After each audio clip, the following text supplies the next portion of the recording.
কুমিল্লা ভিক্টোরিয়ান্সের বিপক্ষে 18.5 ওভারে মাত্র 124 রানে অল আউট হয়েছে রাজশাহী কিংস। কুমিল্লার বোলারদের তোপের মুখে বড় সংগ্রহ করতে পারেনি রাজশাহী কিংস।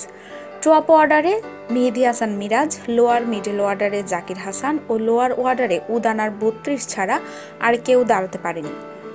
এই ম্যাচের শুরুতে টসে জিতে আগে ফিল্ডিংয়ের সিদ্ধান্ত নেন ভিক্টোরিয়ান্স দলপতি ইমরুল কায়েস। ফলে টসে হেরে ব্যাটিংয়ে নামেন রাজশাহীর দুই ওপেনার মমিনুল হক ও মেহেদী হাসান মিরাজ। এই দুজনে ওপেনিং জুটিতে যোগ করেন 20 রান। মমিনুল 3 করে সাইফুদ্দিনের বলে লেগ বিফোরের শিকার হয়েছেন। এরপর রানের খাতা খোলার আগে সাজঘরে ফিরিয়েছেন সৌম্যকে। নিয়মিত উইকেট গেলেও পাওয়ার প্লেতে উইকেট বাঁচিয়ে খেলে গেছে মেহেদী হাসান মিরাজ।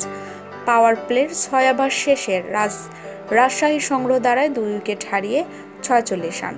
হাফিজ 16 রান করে ডসনের বলে বোল্ড আউট হয়েছেন। আর দারুণ খেলতে থাকা মিরাজকে ব্যক্তিগত 30 রানের লেগ বিফোরের ফাঁদে ফেলেছেন শহীদ আফ্রিদি। এর পরের বলেই একই কায়দায় রানের খাতা খোলার আগে আউট করেছেন আফ্রিদি। ফজলে মাহমুদ রাব্বি মাত্র 3 রান করে জাকির হাসানের সাথে ভুল বোঝাবুঝিতে রান আউট হয়ে ফিরেছেন। কায়েস আহমেদ প্রথম বলেই আফ্রিদিকে ডাউন দ্য উইকেটে খেলতে এসে স্টাম্পিংয়ের শিকার হয়েছেন। 8ম উইকেটে জুটি করার চেষ্টা করেন জাকির ও উদানা। এ দুজনে দেখে শুনে খেলে যোগ করেন 30 রান। এ দুজনের জুটি ভেঙেছেন লিয়াম ডসন। তিনি 27 করা জাকিরকে লেগ বিফোরের ফাঁদে ফেলে আউট করেছেন। এরপর উদানা ও আরাফাত সানি মিলে দলীয় শতক সংগ্রহ করেছেন। সানি অবশ্য বেশিক্ষণ টিকতে পারেনি।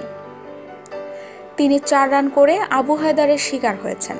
উদানা 32 রান করে আবু হায়দারের বলে এক্সট্রা কাভারে আফ্রিদির হাতে ক্যাচ দিয়ে দলটি অল আউট হয় 124 রানে।